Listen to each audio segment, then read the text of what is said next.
أعوذ بالله من الشيطان الرجيم. بسم الله الرحمن الرحيم.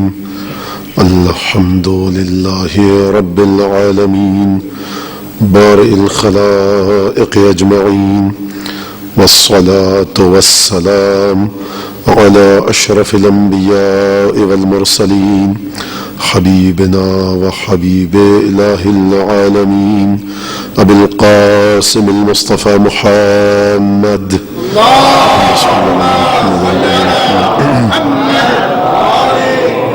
ثم الصلاة والسلام على أهل بيته الطيبين الطاهرين الذين أذهب الله عنهم الرجس وطهرهم تطهيرا.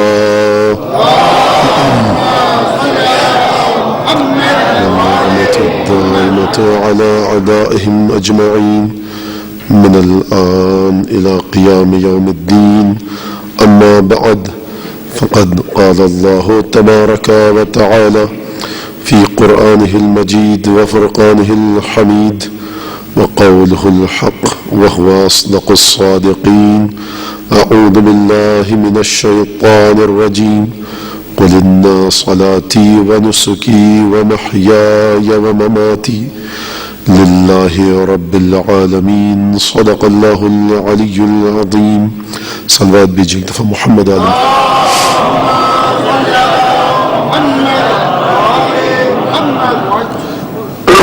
عزیزان گرامی، توحید کے محور پہ اور توحید کے موضوع پر یہ گفتگو چل رہی ہے.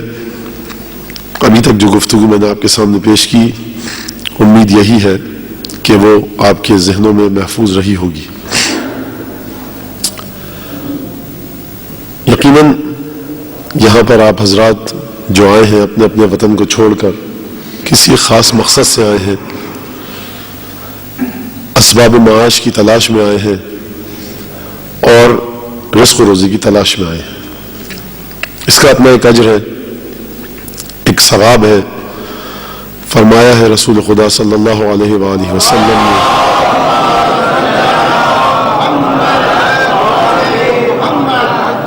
کہ دیکھیے آپ سب لوگ جہاد فی سبیل اللہ کو جانتے ہیں، جہاد کا کتنا ثواب ہے.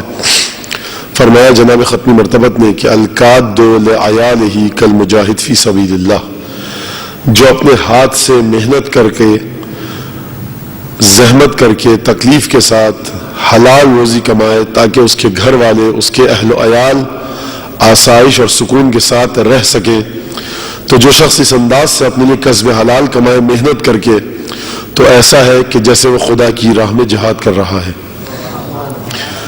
دین کی خصوصیت یہ ہے کہ دین زندگی سے الگ ہٹ کر نہیں ہے. کوئی انسان یہ نہ سمجھے کہ وہ صبح کو دفتر جانے کے لیے نکلتا ہے، کسی ادارے میں کام کرتا ہے، ذاتی کاروبار ہے، مزدور ہے، کوئی شخص قلم چلا کر روزی کما رہا ہے، کوئی شخص گڑھا کھود کر روزی کما رہا ہے. یہ سب موجود ہے معاشرے کی مثالیں. تو پروردگار کے نزدیک نہ قلم چلا کر میز کے پیچھے کرسی پر بیٹھنے والے کی کوئی حیثیت ہے، اور نہ پروردگار کی نگاہ میں اس شخص کی کوئی حیثیت ہے کہ جو کدال سے گڑھا کھود کر روزی کما رہا ہے. اگر حیثیت ہے تو اس کی، اگر نگاہ پروردگار توجہ کرتی ہے تو اس پر کہ جو حلال روزی کمائے. یقیناً میری بات واضح ہو رہی ہوگی. اور اگر بات کرنی اجر و ثواب کی تو مولا کائنات کی زندگی سامنے فرماتے ہیں کہ میں نے اپنی زندگی میں اتنی مزدوری کی ہے، مزدوری کا لفظ استعمال کیا ہے مولا نے، اپنے ہاتھ سے اتنے کھجور کے درخت لگائے ہیں، اتنے کنویں کھودے ہیں اپنے ہاتھ سے، اور اس کی آمدنی سے اتنے غلاموں کو آزاد کیا ہے خدا کی راہ میں، اتنے کنویں خدا کی راہ میں میں نے وقف کیے ہیں، اتنے کھجور کے درخت وقف کیے ہیں کہ اگر میں انہیں بچا کر رکھتا تو بنی ہاشم کی 7 پشتیں بیٹھ کر کھاتی. دیکھیے بنی ہاشم کی 7 پشتوں کی بات کی، اپنی 7 پشتوں کی بات نہیں کی. تو یقیناً رزق حلال کمانا ایک بہت بڑا درجہ رکھتا ہے، بہت ثواب رکھتا ہے. اور جب رزق حلال کی بات آئے گی تو یقیناً وسعت رزق کی بات بھی آئے گی.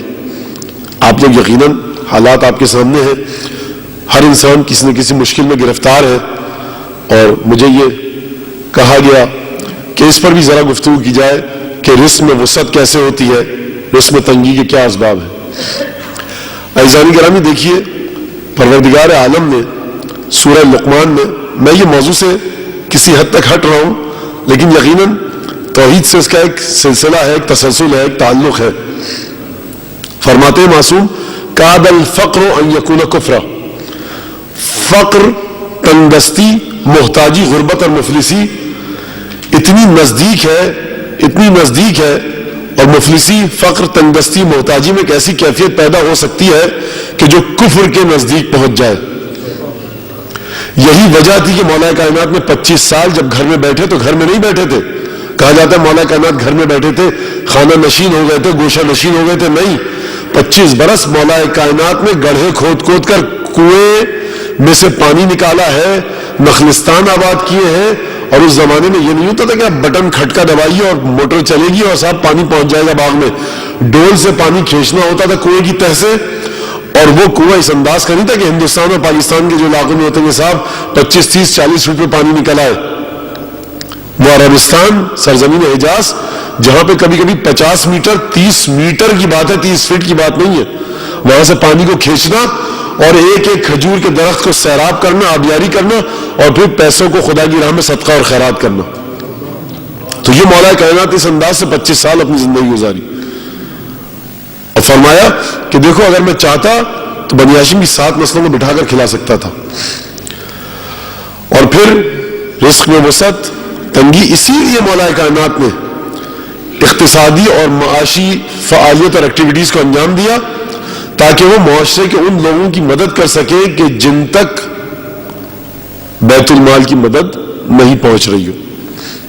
یقیناً حالات یہاں پر ایسے کہ ہر انسان یہ سوچ رہا ہے کہ اپنی جاب کو، اپنی ملازمت کو، نوکری کو سیکیور کرے۔ دیکھیے جاب، نوکری، کاروبار ایک وسیلہ ہے رزق میں وسعت کا۔ ہمیشہ یہ کہا جاتا ہے کہ مولانا یہ بتائیے کہ رزق میں وسعت ہو، رزق میں وسعت ہو۔ حضور پہلے اس بات کا سوال کیجئے کہ جو رزق آپ کو اس وقت ملا ہے اس کو تو صحیح سے استعمال کرنا سیکھیے۔ لقد آتینا لقمان الحکمت ان اشکر للہ، ہم نے لقمان کو حکمت عطا کی، پروردگار فرما رہا ہے سورہ لقمان میں، ہم نے لقمان کو حکمت عطا کی۔ حکمت کسے کہتے ہیں؟ ہر چیز کو اس کے حق کے مطابق اس کے ساتھ برتاؤ کرنا۔ گھر والوں، بیوی بچوں کے ساتھ وہی برتاؤ کرے کہ جو ان کا حق ہے، دوستوں کے ساتھ وہی برتاؤ کرے جو اس کا حق ہے، خدا کی بارگاہ میں عبادت اسی طرح کرے جو اس کا حق ہے، معصومین کو اسی طرح سے مانے جو ان کا حق ہے، معاشرے میں اس طرح سے رہے جو معاشرے کا حق ہے۔ یعنی ہر رتی برابر، ذرہ برابر چیز کو اس کا حق دینا کہلاتی ہے حکمت۔ پروردگار فرمایا لقد آتینا لقمان الحکمت ان اشکر للہ، ہم نے لقمان کو حکمت عطا کی۔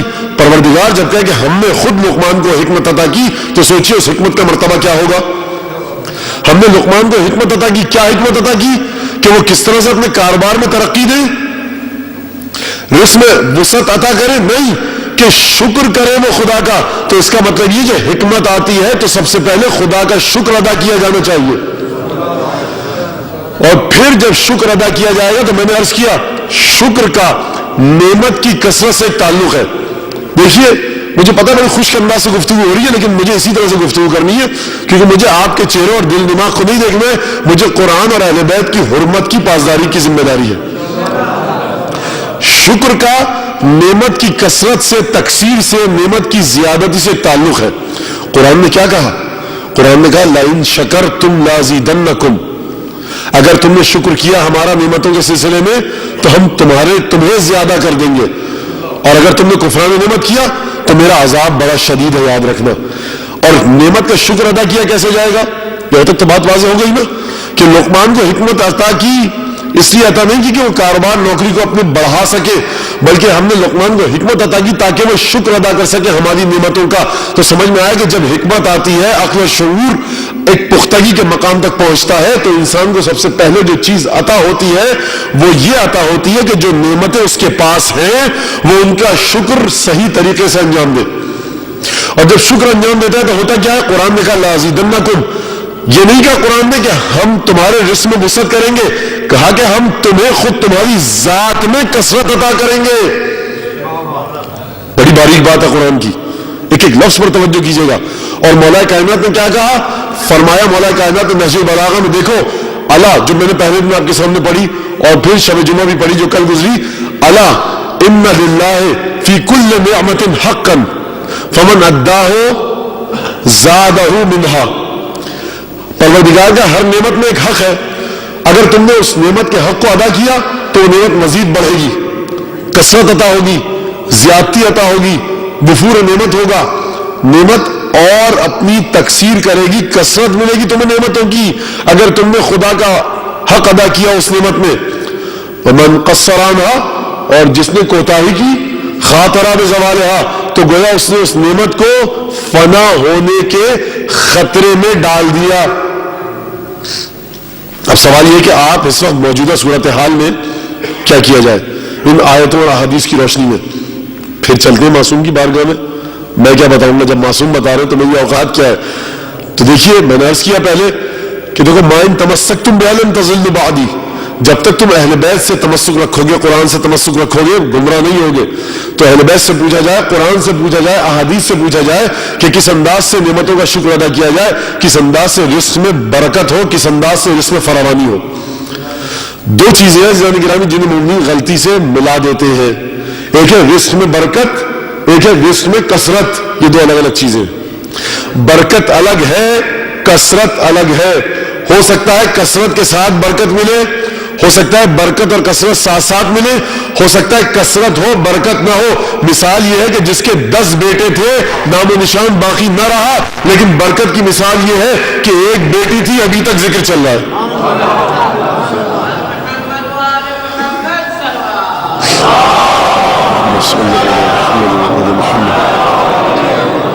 برکت کی مثال یہ ہے کہ بے آب و گیا میدان میں بے دردی اور مظلومیت کے ساتھ بہیمانہ انداز میں نسل رسول خدا کو شہادت کا جام پینے پر مجبور کیا گیا، قتل کر دیا گیا، کوئی نہ بچا سوائے ایک سید سجاد کے۔ لیکن وہ نسل اس انداز سے چلیے کہ آج سادات دنیا کے گوشے گوشے میں موجود۔ جب جناب سیدہ کی رخصتی ہو رہی تھی تو کسی صحابی نے کہا علی الرفاع والبنین، یا رسول اللہ آپ کی بیٹی رخصت ہو کر جائے اپنے گھر میں، بہت مرفہ، لیوش، لگژریس لائف، پرتعیش زندگی نصیب ہو اور بہت سے بیٹے نصیب ہو۔ اب جب رسول اللہ موجود ہے تو آپ کو دعا دینے کی کیا ضرورت ہے؟ بہرحال اس کی محبت تھی، اس نے دعا دی۔ رسول نے کہا دیکھو یہ مت کہو، اب اہل بیت کا وتیرہ یہ ہے، چاہے صفین کا میدان ہو، تیر آ رہے ہو، اگر کوئی توحید کا درس دے گا تو مولا کائنات دیں گے، اور چاہے بیٹی رخصت ہو کے جا رہی ہو، اگر کوئی غلط بات کرے گا تو اس کی بھی بہت ہنسی ہوگی۔ کہا کہ یہ مت کہو علی الرفاع والبنین کہ میری بیٹی کو پرتعیش زندگی نصیب ہو، بہت نعمتیں کثرت سے ملے، بہت سارے بیٹے ہو، بلکہ کہو علی الخیر والبرکہ کہ سیدہ تمہاری رخصتی ہو خیر و برکت کے سائے میں۔ اور جب رسول کسی کو دعا دے کہ خیر و برکت، تو سوچیے اس خیر و برکت کا کیا عالم ہوگا۔ تو کثرت الگ ہے، برکت الگ ہے۔ دعاؤں میں کہا گیا ہمیں کہ دیکھو برکت اور کثرت کو غلطی سے ایک مت سمجھ لینا، ہو سکتا ہے ساتھ ساتھ ہو سکتا ہے ساتھ ساتھ نہ ہو۔ 100 لوگ، 110 لوگ، مختلف تعداد ہے، کربلا میں شہید ہو گئے 30,000 کے سامنے، یہ شہید ہو گئے، موت کے گھاٹ اتار دیا گیا۔ لیکن دیکھیے آج تک ان کی قبور کی زیارت کرنے کو ہر انسان، باشعور کی بات کر رہا ہوں، مسلمان اور کافر کی بات نہیں کر رہا، آج تک ہر باشعور انسان ان کے ذکر کو انجام دینے میں، ان کے ذکر کی خدمات انجام دینے میں اپنے لیے باعث فخر سمجھتا ہے۔ یہ وہ لوگ تھے، آپ جانتے ہیں سب ہندوستان پاکستان کے، سکھ ہو، ہندو ہو، عیسائی ہو، زرتشتی، پارسی حضرات ہو، جس فرقے کو چھوڑ دیجئے، جس مذہب سے تعلق رکھتے ہو، سید الشہداء کے بارے میں خاص احترام کرتے۔ یہ کیا وجہ ہے؟ یہ برکت ہے، خدا نے برکت دی اس انداز سے کہ صرف مسلمانوں کے درمیان نہیں، غیر مسلموں کے درمیان بھی سید الشہداء کو یہ احترام حاصل ہے۔ اس سے بڑی کیا برکت؟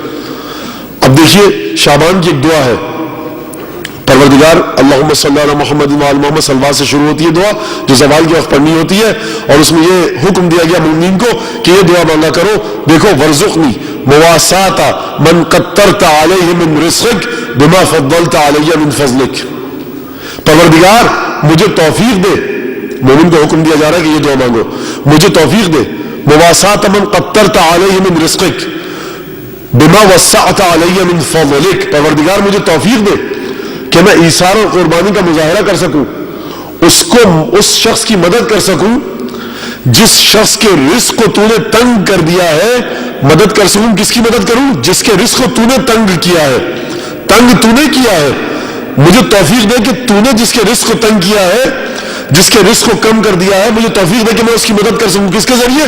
بما فضلت علیہ، اس رزق کے ذریعے کہ جو تو نے مجھے کثرت سے عطا کیا اور میری ضرورت سے زیادہ بچ گیا۔ بڑی توجہ کیجئے گا، پروردگار مانتا ہوں کہ تو نے رزق تنگ کیا ہے، لیکن مجھے توفیق دے کہ میں اس کی مدد کر سکوں، کیوں؟ کیونکہ تو نے اس کے رزق کو تنگ کر کے مجھ سے امتحان لیا ہے کہ میں اپنے مومن بھائی کی مدد کروں یا نہ کروں۔ بھائی سید الشہداء کے بچوں کے لیے خدا آسمان سے پانی نہیں برسا سکتا تھا کیا؟ پھر ابو الفضل عباس لینے کیوں گئے پانی؟ بھائی پلٹ کے کہتے تھے سید الشہداء سے، مولا آپ کی تو دعا قبول ہوتی ہے، ایک دعا کیجیے آسمان سے برسات آ جائے، یہ بچے سیراب ہو جائیں، مجھے کیوں نعوذ باللہ زحمت میں ڈال رہے؟ دیکھیے ان بچوں کی پیاس ان بچوں کے لیے بھی باعث امتحان، ابو الفضل عباس کے لیے بھی باعث امتحان، اور دونوں چاہے وہ بچے ہوں چاہے ابو الفضل عباس بڑی کامیابی کے ساتھ امتحان سے باہر آئے کامیاب ہو کر۔ تو پروردگار مجھے توفیق دے کہ میں اس آدمی کی مدد کر سکوں جس پر تو نے رزق تنگ کیا ہے۔ اور حدیث نے کیا کہا؟ استنزل الرزق بالصدقہ، رزق کو نازل کرو آسمان سے اپنے لیے صدقہ دے دے کر۔ یعنی کیا مطلب؟ یعنی یہ نہ سمجھنا کہ جب صدقہ دو گے تو رزق تمہارا تنگ ہو جائے گا۔ فرمایا معصوم نے دیکھو صدقہ جو تم دیتے اس کی مثال ایسی ہے، اس کی مثال ایسی نہیں ہے کہ دریا کے کنارے پڑے ہوئے سنگریزے اٹھا لو تو سنگریزے کی جگہ خالی ہو جاتی ہے، صدیوں میں اس کی جگہ کوئی پتھر آ کر بیٹھتا ہے پھر وہاں پر۔ تمہارے دیے ہوئے صدقے کی مثال ایسی نہیں ہے، بلکہ تمہارے دیے ہوئے صدقے کی مثال اس پانی کے پیالے کی طرح ہے جو تم نہر میں ڈال کر نکالتے ہو، ابھی پیالہ بھر کر نکالتے نہیں، پیچھے سے آنے والا پانی اسے بھر دیتا ہے۔ اب یہ اور مسئلہ ہے کہ تم یہ نہ دیکھ سکو، تم سمجھو کہ ہم نے 100 روپے اگر صدقہ دیا تو میرے پاس تو 100 روپے نہیں آیا، نہیں حضور، ہو سکتا ہے ایک بیماری کسی کو لگنے والی ہو، خدا نے وہ ٹال دی ہو، ہمیں پتہ ہی نہ چلا ہو۔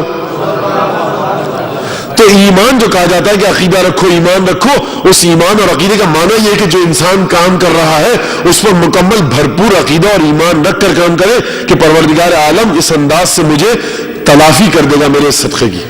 استنزل الرزق بالصدقہ، صدقے کو نازل کرو، کس کے ذریعے؟ رزق کو نازل کرو صدقے کے ذریعے، صدقہ دے دے کر۔ اب مولا کائنات فرماتے ہیں کہ فجر کی نماز کے بعد طلوع آفتاب تک بیٹھ کر تسبیح تقدیس تحلیل میں مشغول رہنا۔ توجہ کریں بھائی زندگی رہنی کہ فجر کی نماز کے بعد تسبیح تقدیس میں مشغول رہنا طلوع آفتاب تک، اس سے کہیں بہتر ہے کہ تم مشرق اور مغرب میں رزق کی تلاش میں مارے مارے پھرو۔ سورہ واقعہ آپ جانتے ہیں۔ اور دیکھیے جس درگاہ سے جس دروازے سے آپ لیتے ہیں اس دروازے کا بھی تو کچھ خیال کیجئے۔ چاہتے ہیں کہ ملے در پنجتن سے، اعمال ہیں ایسے کہ جو در یزید تک لے جاتے ہیں۔ بھائی جس دروازے کی جانب دیکھ رہے ہیں وہیں سے سب کچھ ملے گا۔ اب میں کیا عرض کروں کہ دیکھیے سورہ یاسین کا پڑھنا، اور تمام گھر والوں کو حکم دیجیے سورہ یاسین پڑھیں، فجر کی نماز کے بعد ضرور پڑھیں اور ہدیہ کریں امام زمانہ کی نیابت میں جناب سیدہ کو۔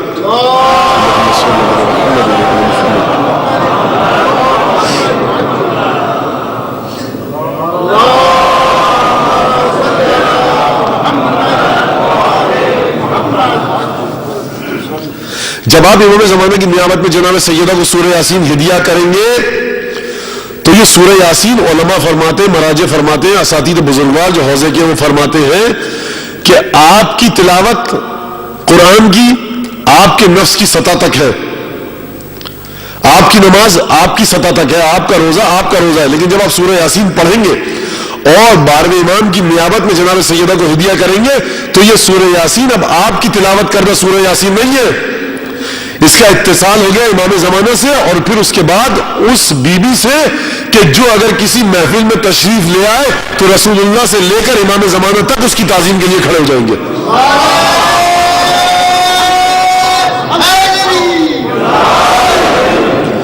یہی تو ہے نا، آپ سنتے ہیں کہ جب بھی جناب سیدہ تشریف لاتی تھی رسول خدا سے ملنے، رسول خدا کھڑے ہو جاتے تھے۔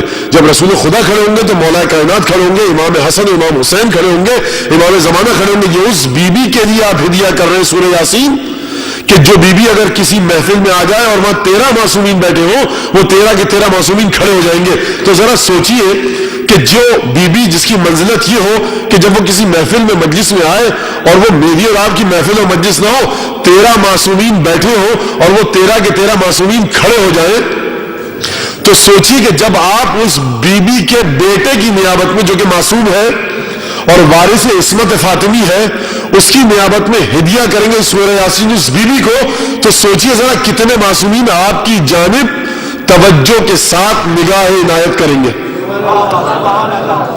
اور جناب سیدہ فرماتی ہے من اصعد الی اللہ اخلص عباداتہ انزل اللہ الیہ افضل تحیاتہ، جو پروردگار عالم تک پرواز کر کے بھیجے گا اپنی پرخلوص عبادت، پروردگار اس کی جانب بھیجے گا اپنے بہترین تحفے تحائف۔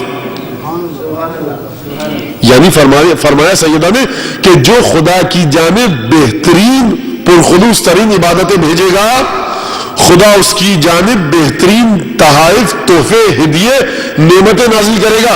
تو سوچئے وہ سورہ یاسین جو آپ فجر کی نماز کے بعد پڑھے، امام زمانے کی نیابت میں ہدیہ کرے جناب سیدہ کو، رحمت للعالمین کی بیٹیاں جب روز دیکھیں گی کہ سورہ یاسین ہدیہ ہوئی ہے میری جانب، اور وہ سورہ کے جو قلب قرآن ہے، جو قلب قرآن ہے وہ میری طرف آئی ہے، تو جناب سیدہ کو کیا تحفے دیں گی؟ پورے عقیدے کے ساتھ پڑھیے۔ اور قرآن کی حقیقت کیا ہے یہ میں نہیں بتا سکتا، یہ چھٹے امام نے بتائی اشارے اور کنائے کے ساتھ۔ دیکھو من قرأ القرآن وهو شاب مؤمن اختلط القرآن بلحمه ودمه، جو قرآن کی تلاوت کرے اور جوان ہو، مومن ہو، جوان بھی ہو مومن بھی ہو، اختلط القرآن بلحمه ودمه، قرآن اس کے گوشت اور خون میں رچ بس جاتا ہے۔ قرآن کیا ہے؟ فرمایا رسول خدا نے علی مع القرآن والقرآن مع علی، یعنی چھٹے امام فرما رہے تمہیں شوق ہے نا بڑا ولایت علی بن ابی طالب کا؟ کل میں نے کیا عرض کیا تھا؟ آثار ولایت کو ولایت مت سمجھیے، آثار ولایت کو ولایت مت سمجھیے۔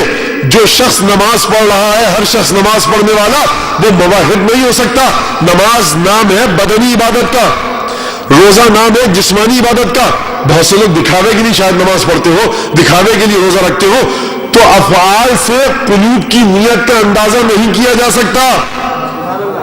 ورنہ کئی جنگوں میں کئی لوگ ایسے تھے کہ جن کے ہاتھ کٹے، صرف ابو الفضل عباس اور جعفر طیار کو 2 پر جنت میں عطا ہوئے۔ تو ظاہری عمل کو دیکھ کر قلب کی وسعت کا اندازہ نہ کیجیے۔ فرمایا امیر المومنین، فرمایا چھٹے امام نے کہ دیکھو من قرأ القرآن، جو قرآن کی تلاوت کرے، وهو شاب مؤمن، اور وہ جوان ہو، مومن ہو، بائیمان ہو، اختلط القرآن بلحمه ودمه، قرآن اس کے گوشت اور خون میں رچ بس جاتا ہے۔ قرآن رچ بس جانے کا مطلب کیا ہے؟ قرآن میں رچ بس جانے کا مطلب یہ ہے کہ علی مع القرآن والقرآن مع علی، علی قرآن کے ساتھ ہے، قرآن علی کے ساتھ ہے۔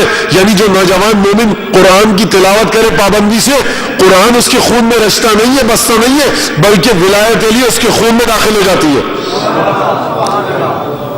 اب کون ہے جو ولایت علی کا طالب نہیں ہے؟ کون ہے جو ولایت علی کا خواہاں نہیں ہے؟ کون ہے جو ولایت علی کا شائخ نہیں ہے؟ ہم سب چاہتے ہیں۔ تو بڑی توجہ کیجیے گا، جب بہت توجہ کیجیے گا عزیزان گرامی، بڑی توجہ کیجیے گا، جب قرآن ولایت علی، قرآن حقیقت علی بن ابی طالب، قرآن علی کے ساتھ ہے، علی قرآن کے ساتھ ہے، اور اس قرآن کا دل سورہ یاسین، یعنی ولایت علی کا قلب سورہ یاسین، سورہ یاسین جو کہ ولایت علی کی کتابی صورت کا قلب ہے، اسے آپ اس سے منسوب کریں گے جو قلب فاطمہ زہرا یعنی امام زمانہ ہے، اور وہ امام زمانہ سے منسوب کر کے آپ پھر اس تلاوت کو ہدیہ کر رہے ہیں کس کی جانب؟ سیدہ کی جانب، جو قلب محمد مصطفیٰ ہے۔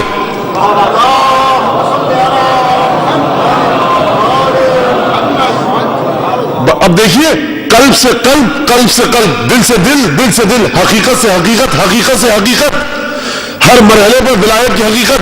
قرآن سورہ یاسین ولایت کی کتابی صورت، امام زمانہ جسمانی اور جسدانی صورت، جناب سیدہ جسدانی اور جسمانی صورت ولایت کی حقیقت کی۔ کون فاطمہ زہرا؟ روح التی بین جنبی، فرمایا رسالت میں آپ نے فاطمہ میری وہ روح ہے جو میرے دونوں پہلوؤں کے درمیان ہے، یعنی آپ سیدہ کو وہ چیز ہدیہ کر رہے ہیں جو قلب ولایت علی بن ابی طالب ہے، اور سیدہ کون؟ رسول اللہ کی روح ہے، یعنی آپ ایک سورہ یاسین پڑھ کر ہدیہ کر کے رسول کی روح کے قلب سے متصل ہو رہے ہیں۔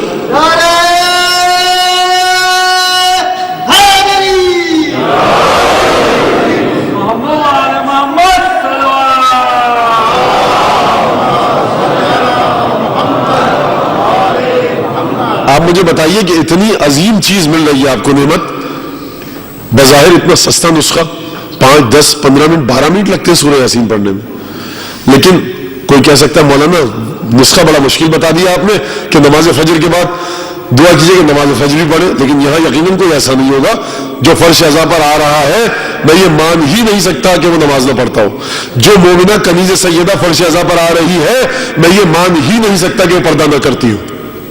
ہاں انسان نادانی میں غلطیاں کر بیٹھتا ہے تو توبہ کا دروازہ بھی کھلا ہے، در پنجتن کھلا ہے، ان کے صدقے میں توبہ کیجئے۔ جب آدم محتاج ہے پنجتن کی بارگاہ کے تو میری اور آپ کی حقیقت کیا ہے؟ ایک صلوات بھیجیے محمد آل محمد۔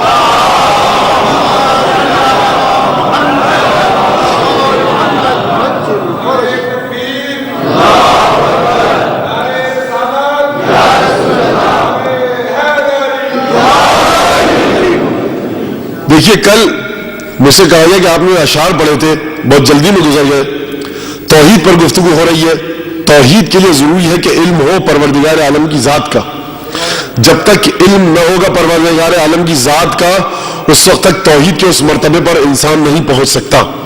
میں نے آدم کا قصہ آپ کے سامنے پڑھا، فرشتوں کے جو واقعہ ہوا وہ پڑھا، اور اس کے بعد میں نے عرض کیا کہ فتلقى آدم من ربہ کلمات، اب ذرا ربط مطلب کے لیے مجھے اجازت دیجیے کہ گزشتہ تقریر کا خلاصہ آپ کے سامنے پیش کر دوں، اور 3-4 شبوں سے آپ مجھے برداشت کر رہے ہیں بڑے حوصلے کے ساتھ، تو آج ایک دفعہ اور برداشت کر لیجیے، کچھ دن ہی رہ گئے مجھے برداشت کرنے کے۔ دیکھیے جب تک علم نہیں ہوگا پروردگار عالم کی معرفت حاصل نہیں ہو سکتی۔ فرشتوں اور آدم کا جو ٹکراؤ ہوا تھا میری زبان میں یوں کہہ لیجیے، اچھا میں اس سے پہلے ایک اور بات کہہ دوں، وہ یہ کہ میں نے کہا کہ سورہ انفال کی 162ویں آیت کل جو میں نے سرنامہ کلام کے طور سے پیش کی، یہ سورہ انعام کی آیت ہے، سورہ انفال کی نہیں ہے۔ مجھے گھر جا کر احساس ہوا کہ میں روانی میں انفال کہہ گیا۔ بہرحال انفال یا انعام ہے تو قرآن، لیکن یہ ہے انعام کی آیت۔ ایک درود پڑھیے محمد آل محمد۔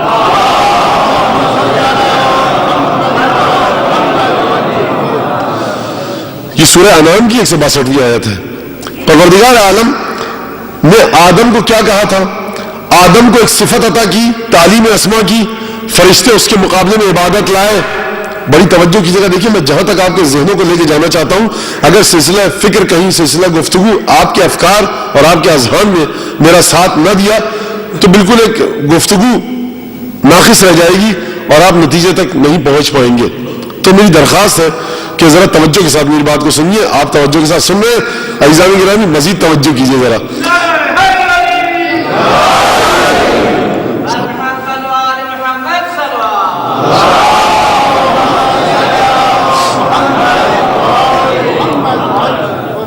بھائی نعرہ حیدری آ گیا، اب اس کے سامنے انسان کیا بول سکتا ہے؟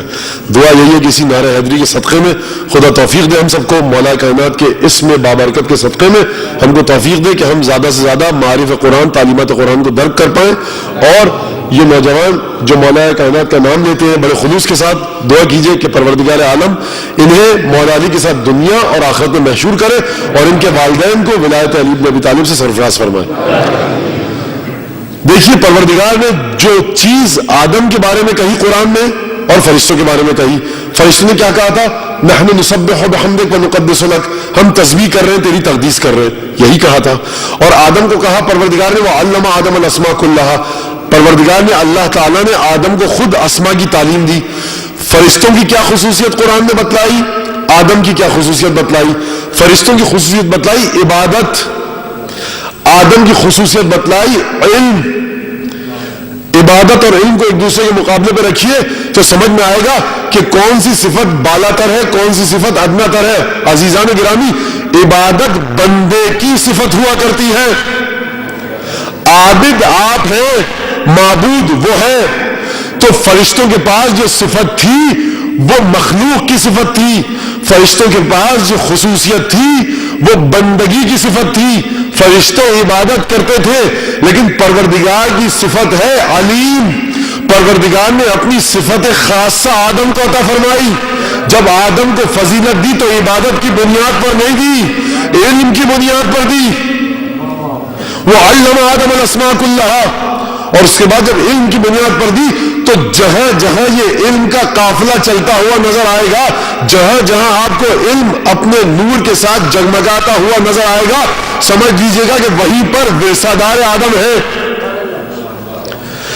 عبادت معیار نہیں ہے، معیار علم ہے۔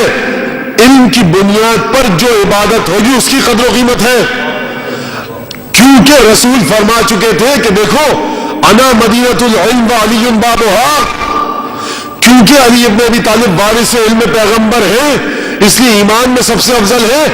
اب علی اگر ایسا کام ہی کیوں نہ کرے، توجہ کیجیے گا، کہ جس کا عبادت سے بظاہر کوئی تعلق نہ ہو، لوگ خیمے میں بیٹھے رہیں، استغفار اور اللہ اکبر پڑھتے رہیں، عبادت وہ کریں، لیکن علی ضربت مارے تو رسول یہ کہیں کہ علی تیری ضربت ثقلین کی عبادت سے افضل۔ اس کا معنی یہ ہے کہ جس علم اور ایمان کی بنیاد پر اس ضربت کو انجام دیا گیا وہ علم ان خیمے میں بیٹھنے والوں کے پاس نہ تھا، وہ کسی کے پاس نہ تھا۔ رسول نے تبھی تو فرمایا کہ دیکھو لمبارزۃ علی، یہی تو میں نے عرض کیا نا کہ لمبارزۃ علی افضل، علی کی جنگ افضل ترین جنگ ہے ثقلین کی عبادت سے قیامت تک کے لیے۔ کیوں؟ کیونکہ علم بنیاد ہے۔ کیوں علم بنیاد ہے؟ کیونکہ خدا نے اسی علم کی بنیاد پر فرشتوں کے دعوے کو باطل قرار دیا تھا کہ انبئونی، اچھا اگر تم یہ کہہ رہے ہو تو ذرا مجھے بتلاؤ ان اسماء کا علم۔ فرشتوں نے کیا کہا تھا؟ ہمیں یہ علم نہیں ہے، پاک ہے تیری ذات، ہمیں اتنا علم نہیں ہے۔ یعنی پروردگار عالم نے اپنی خصوصیت آدم کو عطا فرمائی، علم آدم کو عطا فرمایا، اور اسی الوہی خصوصیت کی بنا پر، اسی الوہی خصوصیت کی بنا پر، اسی پروردگار کی مخصوص صفت جو علم کی پروردگار کی مخصوص صفت ہے، اسی کی بنا پر آدم کو برتری حاصل ہوئی فرشتوں پر۔ اس کا مطلب یہ ہے کہ اگر کہیں پر پروردگار اپنا علم لدنی الہی عطا کر دے تو اب چاہے یہ 2 رکعت نماز پڑھے یا 200 رکعت نماز پڑھے یا اس انداز سے سو جائے تو اس کو یہ نہ کہیے گا عبادت ناقص ہے، کیونکہ قیامت سے پہلے روز ازل سے خدا یہ فیصلہ کر چکا ہے کہ ہمیشہ علم کا بوجھ بالا رکھے گا، علم کو فضیلت عطا کرے گا۔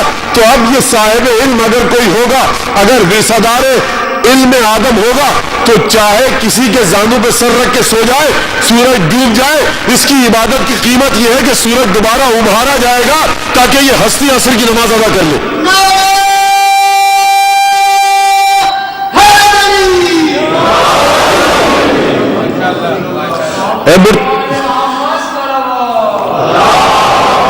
کیوں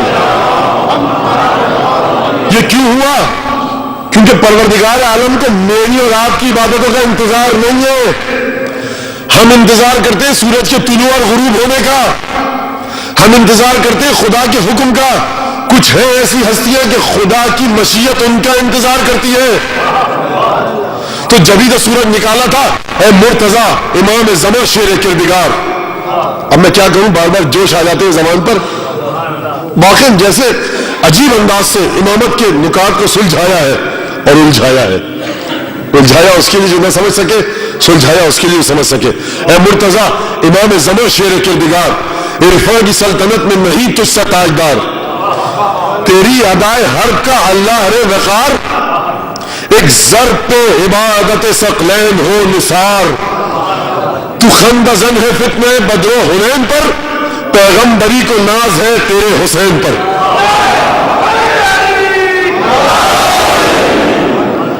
اب مرتبہ دیکھیے، اب میں کل پڑھا, میں نے کہا بھائی اس دور کے جدید دور کے شاعر مجھے اتنے زیادہ سمجھ میں نہیں آتے, تو کسی میرے محترم نے کہا کہ دیکھیے یہ آپ نے اس دور کے شاعروں کی ایک اہانت سی ہو گئی. نہیں دیکھیے, میں یہ نہیں کہنا چاہ رہا تھا اگر کسی کی اہانت کی ہے تو میں بستہ یہیں سے معافی کا طالب ہوں اس سے, میرا یہ مقصد نہیں تھا.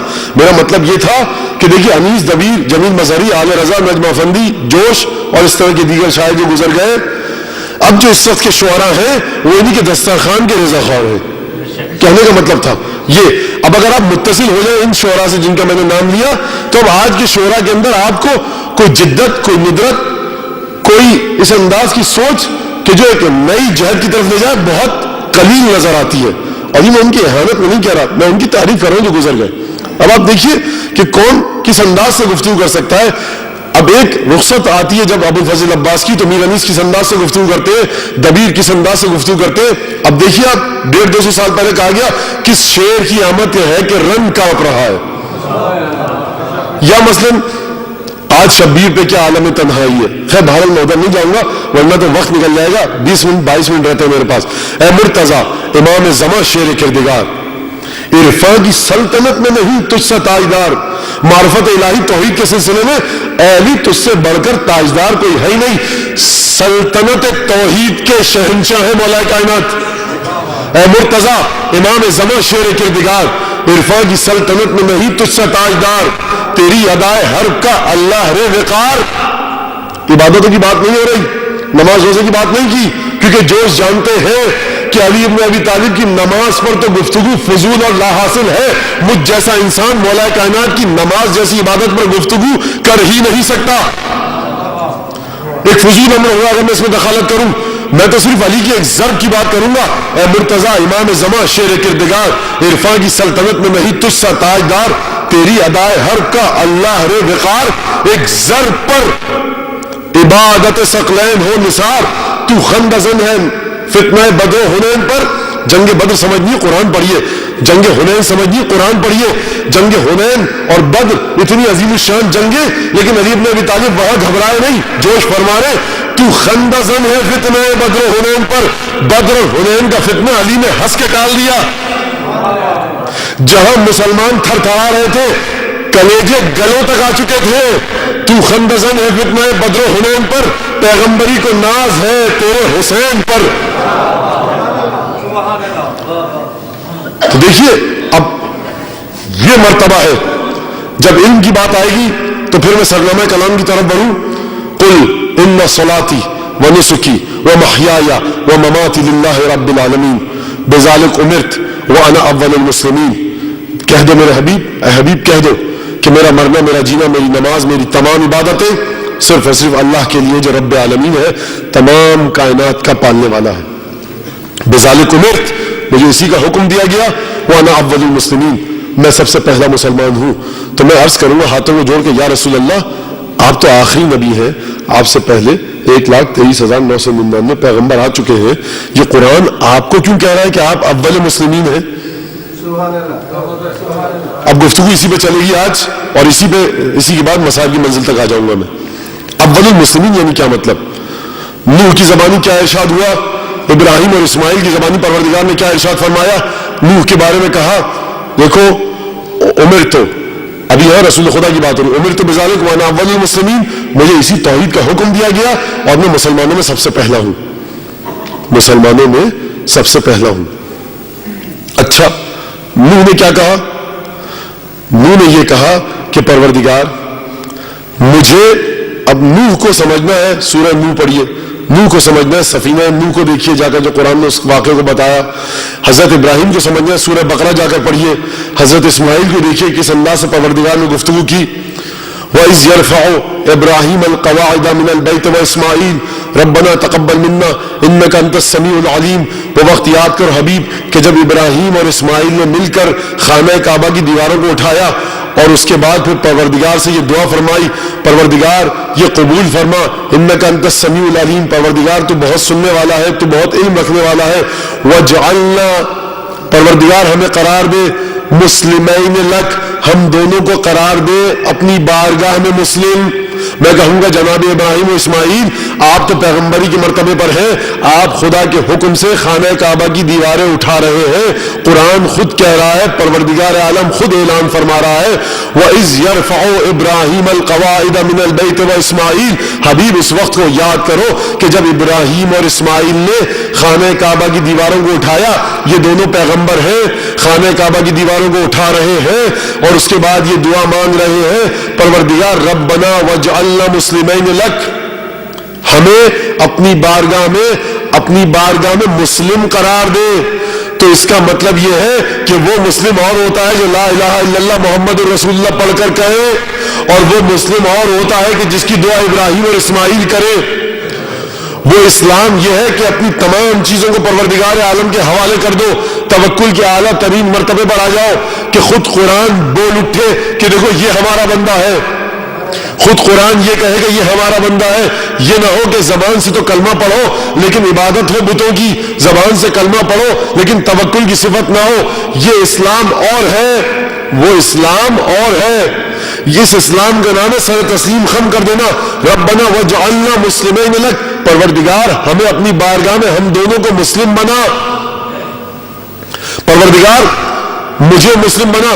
نوح بھی یہی کہتے ہوئے نظر آئے, ابراہیم اور اسماعیل بھی یہی کہتے ہوئے نظر آئے, اور اس کے بعد رسول خدا کی جب باری آئی تو رسول خدا نے یہ نہیں کہا کہ پروردگار مجھے مسلم بنا, میں مسلمانوں میں سے قرار دے, وجعلنی من المسلمین, یہ نہیں کہا رسول نے, بلکہ یہ کہا بذالک امرت وانا اول المسلمین. بھائی اگر دعا کرتے رسول کے پروردگار مجھے سب سے پہلا مسلم بنا تو ہم کہتے کہ گفتگو کا سلسلہ کچھ اور تھا. رسول یہ کہہ رہے وانا اول المسلمین, میں سب سے پہلا مسلم ہوں. بھائی سب سے پہلا مسلم کون تھا, سب سے پہلا اسلام کون تھا؟ ان الدین عند اللہ الاسلام, پروردگار کی بارگاہ میں دین صرف اور صرف اسلام ہے. آدم جب خلق ہو رہے تھے تب بھی دین صرف اسلام تھا, جب قیامت آئے گی تب بھی دین اسلام ہے. رسول خدا یہ کہہ رہے ہیں کہ سب سے پہلا مسلمان میں ہوں. پروردگار عالم کی بارگاہ میں سب سے پہلے میں نے سر تسلیم خم کیا, تو ماننا پڑے گا کہ رسول آدم سے پہلے کے مسلم ہیں. اب سمجھ میں آیا کہ رسول نے جو فرمایا تھا, اور کل میں نے حدیث پیش کی تھی کہ دیکھو کنت نبیا و آدم بین الماء والطین, میں اس وقت بھی نبی تھا کہ جب آدم پانی اور مٹی کے درمیان تھے. اور پھر میں نے آپ کے سامنے یہ بھی عرض کیا تھا کہ جب نبی ہے تو نبی وہاں پر نبی ہے, جب بھی نبی نبی ہوگا, جب بھی رسول رسول ہوگا, رسول کو ضرورت ہے کسی ایسے کی جو اس کی گواہی دے, اس کی رسالت کے ساتھ ساتھ چلے. اگر یہ رسول رسول ہے, اگر یہ پیغمبر پیغمبر ہے, خدا کے پیغامات اس پر نازل ہو رہے ہیں, تو یہ بتائیے کہ یہ اپنے پیغامات وہاں کس کو دے رہا ہے؟ بھائی جب رسالت اور پیغمبری ہے تو کوئی پیغمبری دینے والا ہے, کوئی پیغمبری لینے والا ہے. پیغمبری دی خدا نے, لیا رسول نے, لیکن پیغامات جو رسول لے رہے تھے کس کو دیے؟ اسی کو دیے کہ جس نے پکار کر کہا تھا صدقتہ وہ آدم بین الروح والجسد. میں نے رسول کی تصدیق اس وقت کی تھی کہ جب آدم روح اور جسم کے درمیان تھے. اب یہ ہستی اس وقت اس مقام پر تھی, تو اس ہستی کی لیاقت اور شائستگی یہ ہے کہ جب دنیا میں آئے, جب بچہ یہ پیدا ہو, جب اس انداز سے دنیا میں آئے تو اب اسے بچہ مت سمجھنا. اس کا مرتبہ یہ ہے کہ رسول 40 برس تک غاروں میں جائیں گے تو اسے لے کر اپنے ساتھ جائیں گے. ہے 13 سال کا لیکن شیطان کی چیخ بھی سن رہا ہے, وحی کی آواز بھی سن رہا ہے. کیوں؟ کیونکہ یہ دنیا اس دنیا کا آئینہ ہے. جو وہاں رسول کے ساتھ تھا وہ یہاں بھی ساتھ ہے. جس نے وہاں تصدیق کی تھی آدم کی پیدائش سے پہلے, وہ یہاں پر بھی تصدیق کرے گا فرشتے کے نزول سے پہلے. ایک صلوات بھیجیے محمد آل محمد.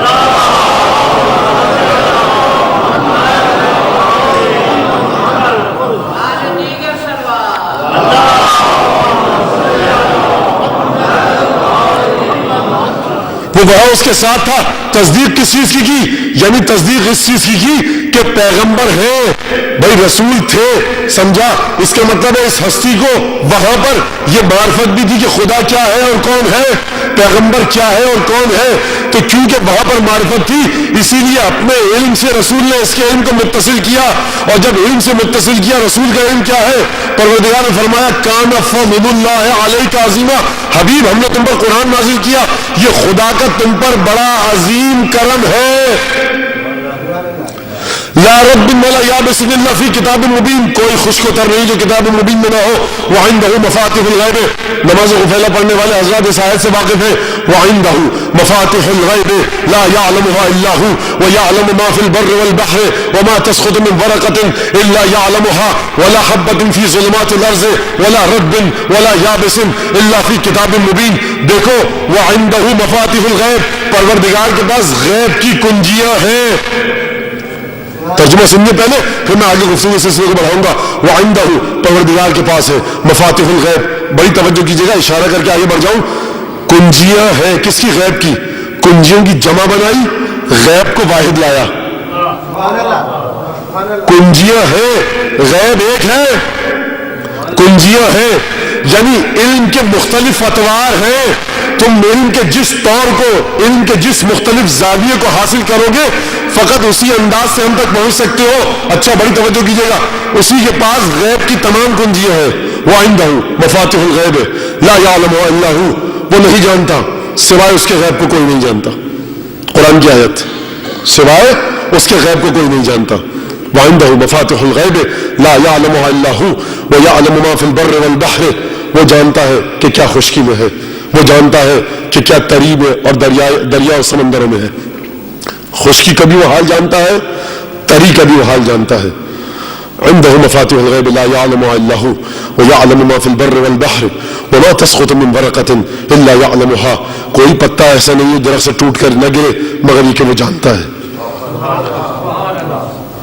ما تسقط من ورقة الا يعلمها ولا حبة في ظلمات الارض، اور زمین کے اندھیری اور تاریک گہرائیوں میں کوئی دانہ ایسا نہیں ہے، بیج جسے وہ نہ جانتا ہو۔ ولا حبة في ظلمات الارض ولا رطب ولا یابس، اور خشک تر کوئی ایسی چیز ہے نہیں کہ جسے وہ نہ جانتا ہو۔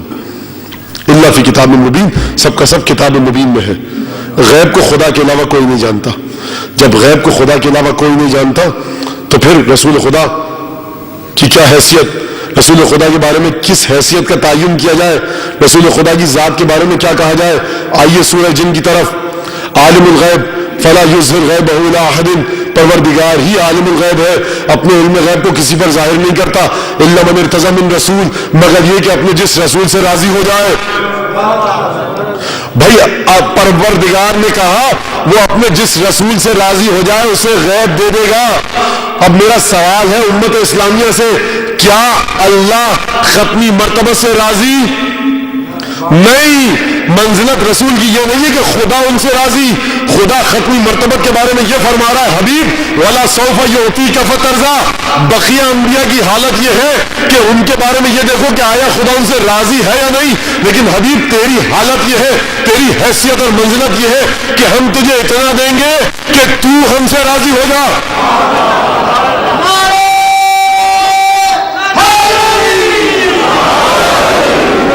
اچھا جب یہ سلسلہ ہے تو رسول کے پاس علم غیب، اب رسول نے جو کہا تو کیا کہا؟ اب یہاں پر دوبارہ چلیے، آیت ہو چکی، اب مجھے بڑا جی چاہ رہا ہے، اب مجھے خود بھی ذرا سا جی چاہتا ہے کہ اس انداز سے گفتگو کی جائے۔ بھائی اس کے پاس غیب کی کنجیاں ہیں، بات یہاں پہ پھر جوش کے پاس جانا پڑے گا۔ گھومی کلید فضل کھلا قفل فیض عام، گھومی کلید فضل کھلا قفل فیض عام۔ اب بچوں کے لیے بتا دوں، کلید یعنی چابی، قفل یعنی تالا۔ بھائی اس کے پاس غیب کی کنجیاں ہیں نا، تو غیب کی کنجیاں جب وہ گھمائے گا تو تالا کھلے گا نا غیب کا۔ اب یہ غیب کی کنجیاں اس نے کسی کو دی یا نہیں دی؟ آیت پڑھ چکا میں آپ کے سامنے، سمجھ میں آ گئی بات۔ گھومی کلید فضل کھلا قفل فیض عام، گردش میں آئے نعرے صلی اللہ کے جام، پڑھتے ہوئے درود بڑھے انبیاء تمام، کعبے کے گرد ایک کرن گھومنے لگی، روح محمد عربی جھومنے لگی۔ بھائی دیکھیے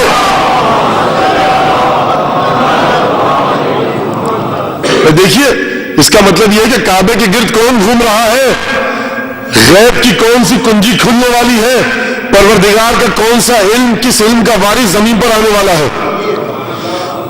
گھولی کلید فضل کھلا قفل فیض عام، گردش میں آئے نعرے صلی اللہ کے جام، پڑھتے ہوئے درود بڑھے انبیاء تمام، کعبے کے گرد ایک کرن گھومنے لگی، روح محمد عربی جھومنے لگی، شبہائے ایوہا میں ہوئی صبح منجلی، جو شخص بھی تھا رات کی تاریکی میں اس کے سامنے علم کا نور آنے لگا، شبہائے ایوہا میں ہوئی صبح منجلی، باد مراد ناز سے مچلی گلی گلی، کیا کہنے صاحب، واہ واہ، باد مراد ناز سے مچلی گلی گلی، عرفان کائنات کی چٹکی کلی کلی، عرفان کائنات کی چٹکی کلی کلی۔ اب پروردگار کرنا کیا چاہتا ہے؟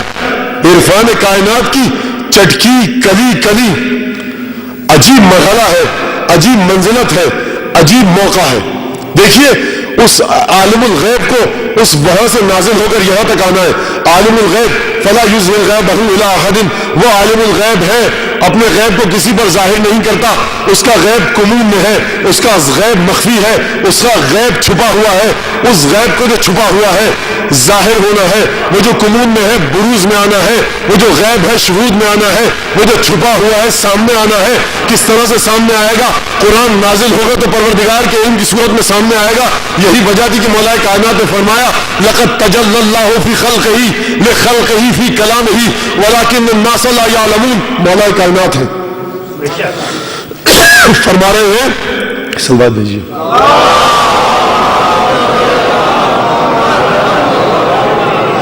مولا کائنات نے فرمایا لقد تجلی اللہ فی خلقہ فی کلامہ، پروردگار نے اپنی تجلی کو اپنے کلام قرآن مجید میں دکھایا ہے۔ ولیکن الناس لا یعلمون، لیکن لوگ نہیں سمجھ رہے ہیں۔ بھائی مولا آپ کچھ سمجھ رہے ہیں جبھی تو آپ نے بتایا نا، لوگ نہیں سمجھ رہے۔ عرفان کائنات کی چٹکی کلی کلی اور روح ارتقاء نے پکارا کہ اے علی۔ دیکھیے کس انداز سے علم الہی نازل ہو رہا ہے زمین پر۔ عرفان کائنات کی چٹکی کلی کلی، باد مراد ناز سے مچلی گلی گلی، اور روح ارتقاء نے پکارا کہ اے علی لے یہ کلید علم، لے یہ کلید علم، یہ گیتی کا باب ہے، اس خاک کو ابھار کہ تو بو تراب ہے۔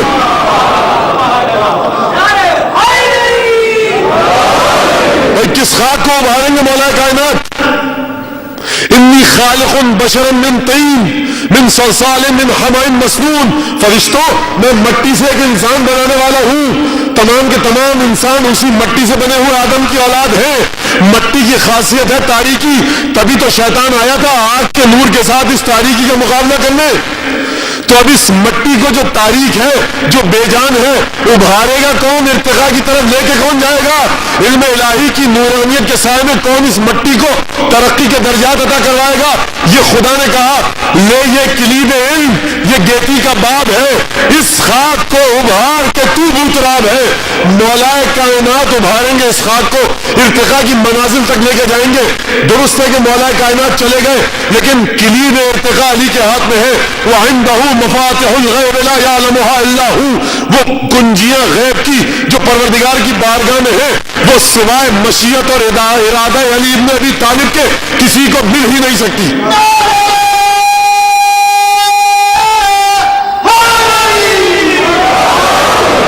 مقادیر الرب، ارادت الرب تہبط الیکم ومقادیر الامور تصدر من بیوتکم۔ اے معصومین، پروردگار کا ارادہ آپ کے گھروں پہ نازل ہوتا ہے، اور تمام کے تمام امور کی مقدار آپ کی ذات سے نکلتی ہے۔ اگر علم چاہیے آنا پڑے گا بارگاہ علی بن ابی طالب پہ، کیوں؟ کیونکہ یہ فیصلہ ہو چکا ہے کہ پروردگار کے علاوہ غیب کی کنجیاں کسی کے پاس ہے ہی نہیں۔ تو کنجیاں پروردگار نے رسول خدا کو دی۔ رسول خدا نے کیا کہا؟ انا مدینۃ العلم وعلی بابھا، یہ حدیث ہے، اور قرآن میں آئی ہے تو سورہ رعد کی آخری آیت یقول الذین کفروا لست مرسلا، حبیب یہ تمہارے بارے میں کہتے ہیں کہ تم پیغمبر نہیں ہو۔ قل کفی باللہ شہید بینی وبینکم ومن عندہ علم الکتاب، حبیب کہہ دو کہ تمہارے اور میرے درمیان اس رسالت کے جھگڑے کی گواہی کے لیے خدا کافی ہے، اور وہ کافی ہے کہ جس کے پاس کتاب کا علم ہے۔ گواہی اس وقت دی جاتی ہے کہ جب علم ہوگا۔ رسالت کی گواہی دلوائی جا رہی ہے۔ رسالت نام ہے فرشتے کے نازل ہونے کا کسی انسان پر، تو ماننا پڑے گا کہ یہ انسان، اس انسان کا علم اس مرتبے پر ہے کہ جہاں محمد مصطفیٰ کو بھی یہ جانتا ہے، جبرائیل کو بھی جانتا ہے، جبرائیل کے نزول کو بھی دیکھتا ہے۔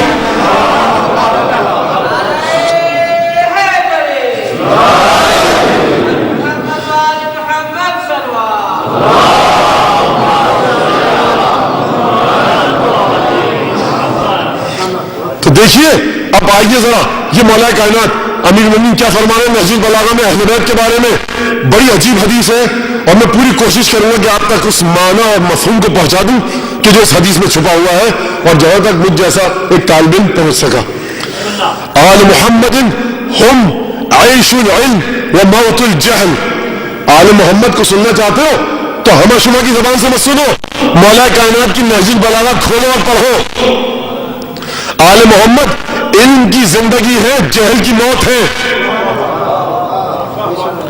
دیکھیے یہ نہیں کہا علم کا مخزن ہے، کہا کہ علم کی زندگی ہے، یعنی علم اگر تطور پیدا کرے گا، اگر تحول پیدا کرے گا، علم کا نام ہے۔ علم کسے کہتے ہیں؟ جب بھی کوئی مجہول چیز آئے اس جہل کا ہٹ جانا علم ہے۔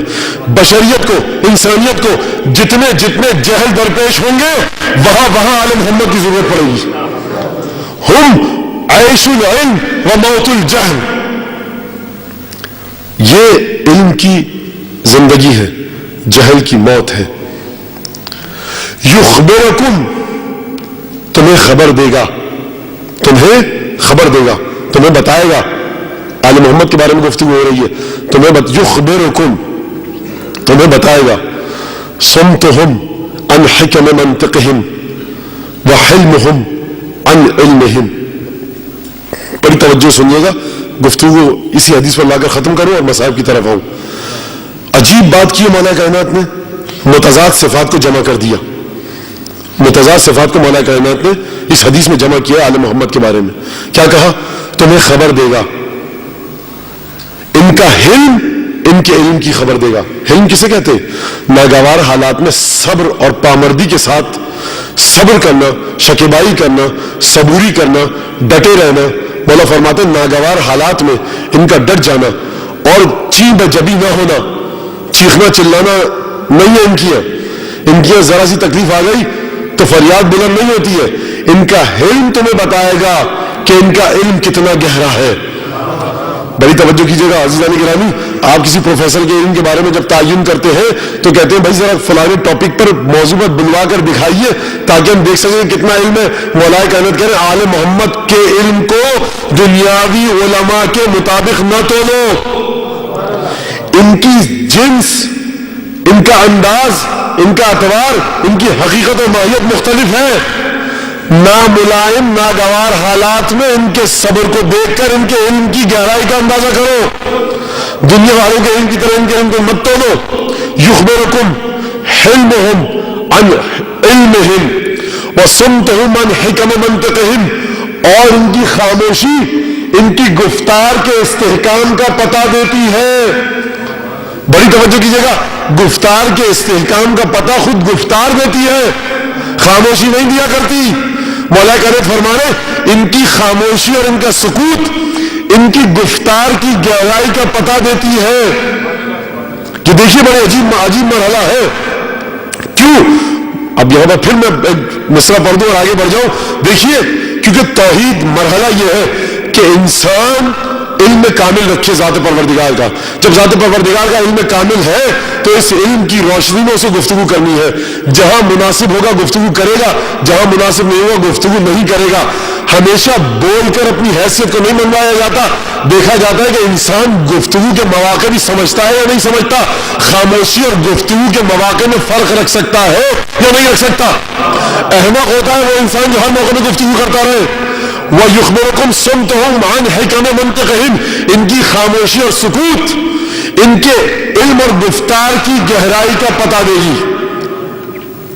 یہ آل محمد کے بارے میں فرمایا، اس انداز سے فرمایا کہ دیکھو یہ مختلف ہے، بالکل ان کی ساخت مختلف ہے، ان کی خلقت مختلف ہے، ان کا انداز مختلف ہے، ان کے مرتبے مختلف ہے۔ اول المسلمین رسول اللہ ہے، اول اسلام کا مطلب کیا ہے؟ اسلام کا معنی ہے پروردگار کی بارگاہ میں سر تسلیم خم کر دینا. تو اب آپ کی سمجھ میں آیا جو میں نے پہلے دن آپ کے سامنے پیش کیا تھا کہ دیکھیے آدم کو ضرورت تھی کسی ایسی ذات کی. وہ کلمات کیا تھے کہ وہ کسی ایسے مظہر توحید کی ضرورت تھی کہ جس کو جب آدم دیکھے تو دیکھ کر آدم کو اپنے علم توحید کی بے مائگی کا احساس ہو.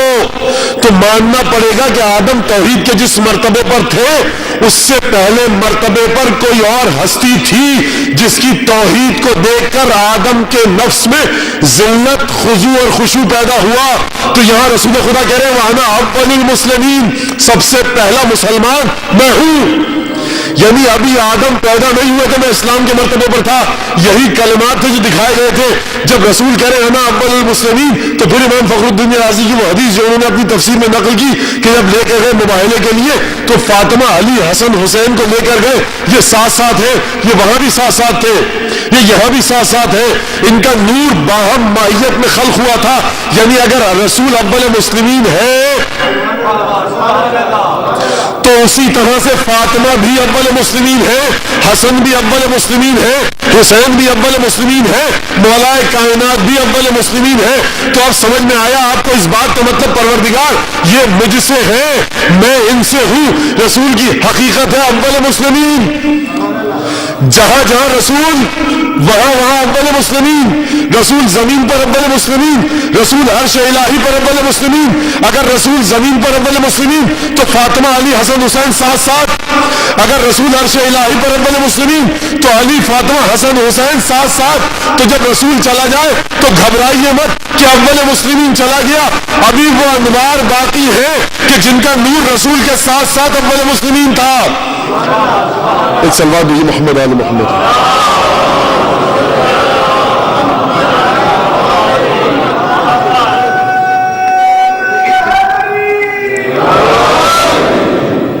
بس عزیزان گرامی دیکھیے یہ اسی وجہ سے ہے، یہ غم اسی وجہ سے ہے کہ وہ ہستیاں کہ جنہیں وہ مقام دیا جانا چاہیے تھا نہ دیا گیا.